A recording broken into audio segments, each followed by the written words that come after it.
D নাম্বারে লিখি হি reads to pass the exam.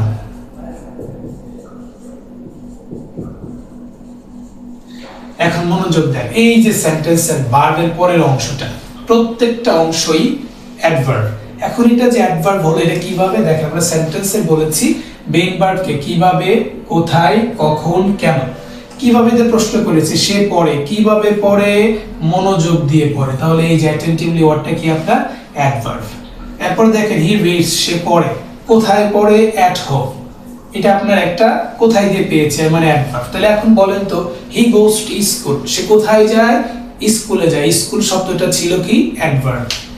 এরপরে দেখেন হি রিডস অ্যাট নাইট, সে কখন পড়ে, কখন দিয়ে পেয়েছি, কখন পড়ে, অ্যাট নাইট, এই যে অ্যাট নাইট এটা হচ্ছে আপনার অ্যাডভার্ব। হি রিডস, তিনি পড়ে, টু পাস দ্য এক্সাম, কেন পড়ে, টু পাস দ্য এক্সাম, পরীক্ষায় পাস করার জন্য পড়ে।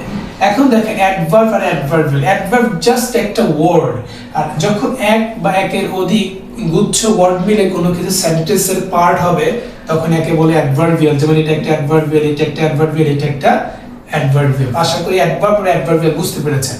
এখন আসেন দেখেন কিভাবে, কোথায়, কখন, কেন দ্বারা মেইন ভার্বকে প্রশ্ন করে যেই অংশটা পাবেন সেটাই সেন্টেন্সের কি, সেইটাই সেন্টেন্সের অ্যাডভার্ব। এটা একটু মনে রাখবেন। আর দ্বিতীয় দেখেন, আপনি যখন অ্যাডভার্ব চিনলেন, এখন কিভাবে দিয়ে যেটা পাবেন সেই অ্যাডভার্বের নাম কি, কিভাবে দিয়ে যে অ্যাডভার্ব পাবেন সেটাকে বলে অ্যাডভার্ব অফ ম্যানার। কিভাবে দিয়ে পাইলে কি বলা হয়, অ্যাডভার্ব অফ ম্যানার।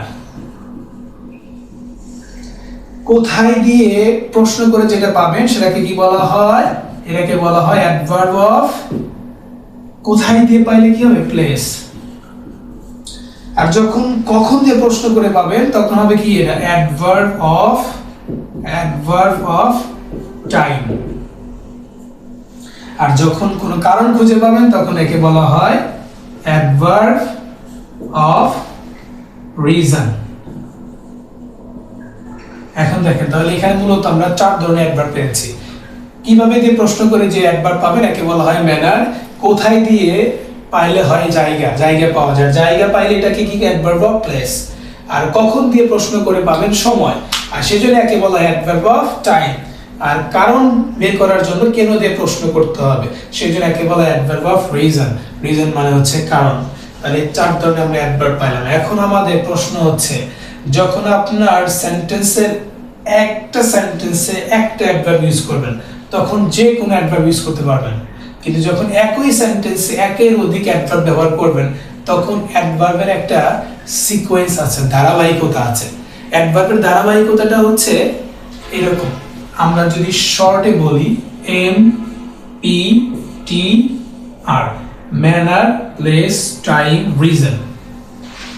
যখন আপনি একটা সেন্টেন্স ইউজ করবেন, একটা সেন্টেন্সের ভিতরে একটা অ্যাডভার্ব, তখন আপনি যেটা খুশি সেটা ইউজ করতে পারবেন।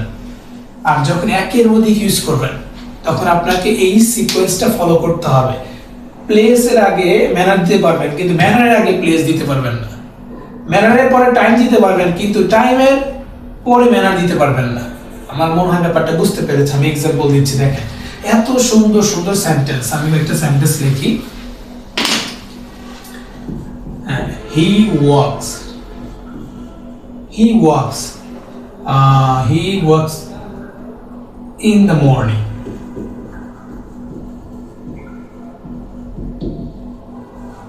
এরপরে দিলাম very fast। এই একটা sentence, he walks in the morning very fast। এই সেন্টেন্সটা দেখে কে বলবে এই সেন্টেন্সটা হয় নাই? গ্রামাটিক্যাল কারেকশন সব কিছু এভরিথিং ইজ ওকে মনে হচ্ছে, তাই না? কিন্তু সেন্টেন্সটা ভুল। ভুলটা কোথায়? এই যে অ্যাডভার্বের সিকোয়েন্সটা ঠিক নেই। দেখেন হি ওয়াকস ইন দ্য মর্নিং, সে কখন পড়ে, এটা পাইছেন কি কখন দিয়ে, কখন পড়ে আর কিভাবে পড়ে। সরি, হি ওয়াকস, সে হাঁটে। কখন হাঁটে? সকালে হাঁটে। কিভাবে হাঁটে? কিভাবে হাঁটে? খুব দ্রুত হাঁটে। দেখেন তাহলে এই কিভাবে পেয়েছেন এটা কি, এটাকে বলা হয় ম্যানার। এটাকে কি বলা হয়? ম্যানার। আর কখন দিয়ে পেয়েছেন এটাকে বলা হয় টাইম। তাহলে এখন ম্যানারের পূর্বে কি টাইম চলে গিয়েছে না? হ্যাঁ, অবশ্যই ম্যানারের পূর্বে টাইম চলে গেছে। যখন আপনার একটা সেন্টেন্সে একের অধিক অ্যাডভার্ব ব্যবহার করতে যাবেন তখন অবশ্যই সিকোয়েন্সটা ফলো করতে হবে। এটা একটা ভুল সেন্টেন্স। রাইটটা কি হবে? He walks very fast in the morning. তাহলে এরকম হবে হি ওয়াকস ভেরি ফাস্ট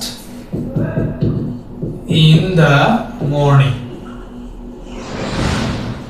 এখন সেন্টেন্স রাইট।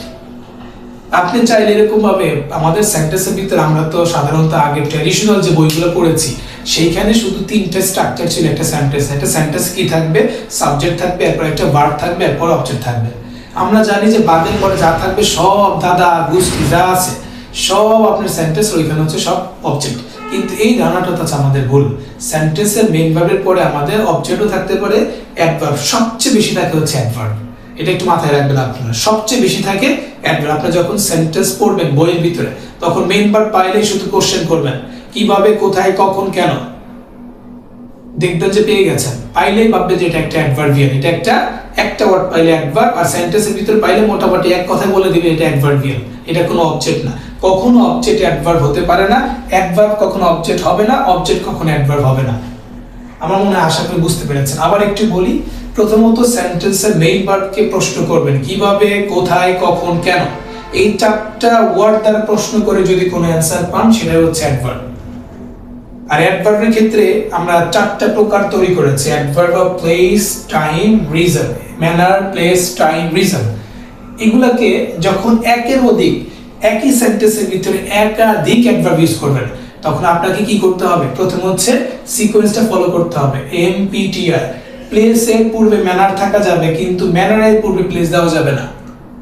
আর যখন একটা সেন্টেন্সের ভিতরে একটা অ্যাডভার্ব থাকবে তখন যেটা খুশি সেটা দিতে পারেন। প্রথমে রিজন দিতে পারেন, টাইমও দিতে পারেন, যা খুশি তা দিতে পারেন। আমার মনে হয় অ্যাডভার্ব সম্পর্কে আমি বুঝাইতে সক্ষম হয়েছি। পরবর্তীতে আমরা চলে যাই। দেখেন এখন হচ্ছে বাকি যে অংশটা হচ্ছে কমপ্লিমেন্ট নিয়ে আলোচনা করতে চেয়েছিলাম। কমপ্লিমেন্ট, এখন কমপ্লিমেন্ট একটা গুরুত্বপূর্ণ একটা টপিক। সাধারণত লিঙ্কিং ভার্ব আমরা জানি না, অনেকে এত জানার দরকার না, আপাতত শুধু এইটুকু জানেন।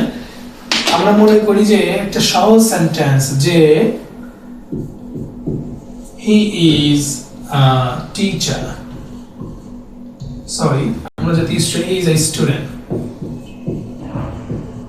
দেখেন হি ইজ আ স্টুডেন্ট, তিনি একজন ছাত্র। এখন বলেন তো এই যে সেন্টেন্সের ভার্বের পরের যে অংশ এটাকে আমরা কি অবজেক্ট বলবো? এটাকে যদি অবজেক্ট বলি কোনো কি দোষ হবে? আমরা তো জানি ভার্বের পরের অংশ অবজেক্ট। এটা কি অ্যাডভার্ব হবে? এটা অ্যাডভার্বও না, এটা অবজেক্টও না। তাহলে এটা কি? এটা হচ্ছে কমপ্লিমেন্ট। তাহলে আমাদের এখন পার্টটা হচ্ছে কমপ্লিমেন্ট। অ্যাডভার্বিয়াল তো মোটামুটি বুঝতে পেরেছি, এখন হচ্ছে কমপ্লিমেন্ট। এই কমপ্লিমেন্ট মানে কি? এটা হচ্ছে পরিপূরক। কমপ্লিমেন্ট মানে পরিপূরক, মানে তুমি যা আমিও তা। তুমি খাইলে আমি খাবো, তুমি না খাইলে আমি খাবো না, মানে একজন আরেকজনের ছাড়া চলে না, এরকম জিনিস হচ্ছে পরিপূরক। এখন একটু ভাবেন তো পরিপূরক মানে কি? এখানে এই যে কমপ্লিমেন্টের ব্যাপারে কয়েকটা প্রকার আছে, ওগুলো নিয়ে আমরা বিস্তারিত আলোচনা করি, এখন না করাই বেটার। এই দেখেন তো হিটাকে, হি ইজ আ স্টুডেন্ট। যে স্টুডেন্ট তিনি কিন্তু হি, যেই হি তিনি স্টুডেন্ট, যিনি স্টুডেন্ট তিনি he. My father is a teacher, my father is a teacher হতা। He is a doctor, doctor is a সে হতা। তাহলে যখনই দেখবেন সাবজেক্ট এবং ভার্বের পরের অংশ দুইটা একই জিনিস, এইটা কোশ্চিন কালে কখনো অ্যাডভার্ব হবে না, অবজেক্ট হবে না, এটা হচ্ছে কমপ্লিমেন্ট। আর কমপ্লিমেন্ট হয়ে থাকে মাঝখানে ভি ভার্ব দ্বারা, লিঙ্কিং ভার্ব দ্বারা। লিঙ্কিং ভার্ব দিয়ে পাইলে কখনো এটা অবজেক্ট হতে পারে না, এটা মনে রাখবেন। তাহলে এরকম যে আমরা সেন্টেন্সের পরে দেখতে পাই এগুলো কিন্তু আপনার অবজেক্ট না। তাহলে আমরা আশা করি বুঝাইতে পেরেছি যে সেন্টেন্সের মূল পার্ট হচ্ছে দুইটা, সাবজেক্ট আর হচ্ছে ভার্ব। সাবজেক্ট ভার্বের পরে যে অংশ থাকবে সেগুলোকে আমরা তিনটে পার্টে ভাগ করলাম। প্রথমত অবজেক্ট, এরপরে অ্যাডভার্বিয়াল, এরপরে কমপ্লিমেন্ট। অবজেক্টগুলো পাবো কিভাবে? কি এবং কাকে দ্বারা প্রশ্ন করে যেটা পাবো সেটাই অবজেক্ট। আর অ্যাডভার্বটা কি? কিভাবে, কোথায়, কখন, কেন। চারটা, কিভাবে, কোথায়, কখন, কেন। এই চারটা ওয়ার্ড দ্বারা মেইন ভার্বকে প্রশ্ন করে যদি আমরা কোনো অ্যানসার পাই তাহলে ওই অ্যানসারটাই আমাদের অ্যাডভার্বিয়াল অথবা অ্যাডভার্ব। আর অ্যাডভার্বের ক্ষেত্রে সিকোয়েন্স বলেছি এমপিটিআর, আর সর্বশেষ হচ্ছে কমপ্লিমেন্ট। কমপ্লিমেন্টটা কি? সেন্টেন্সের সাবজেক্ট আর ভার্বের পরের যে অংশ, এটা একই জিনিস হবে। যেই সাবজেক্ট সেই ভার্বের পরের অংশ, মানে ভার্বের পরের অংশ যা সাবজেক্টও তা, একে বলে কমপ্লিমেন্ট। কমপ্লিমেন্ট আবার অবজেক্টিভ অবজেক্ট কমপ্লিমেন্ট আছে, ভার্ব কমপ্লিমেন্ট আছে, ওইগুলো নিয়ে আমরা আলোচনা করছি না। শুধু এইটুকু জানা দরকার ছিল আমাদের। আমরা তো মূলত জানতাম শুধু সাবজেক্ট ভার্ব অবজেক্ট। এখন বুঝতে পারলাম অবজেক্ট একটা জিনিস, অ্যাডভার্ব একটা জিনিস, কমপ্লিমেন্ট একটা জিনিস। একটার সাথে একটা কখনোই মিলানো যাবে না। আমি মনে করি আপনারা বুঝতে পেরেছেন। যদি না বুঝতে পারেন অবশ্যই আমাকে নক দিবেন, আমি চেষ্টা করবো আপনাদেরকে সর্বোচ্চ সার্ভিস দিয়ে যেতে। পাশে থাকবেন, ইনশাল্লাহ আমাকে অনুপ্রাণিত করবেন, তাহলে আমি মূলত আপনাদেরকে আরো বেশি কিছু দিতে পারবো এই প্রত্যাশা করি। সবাই ভালো থাকবেন। আল্লাহ হাফিজ। আসসালামু আলাইকুম।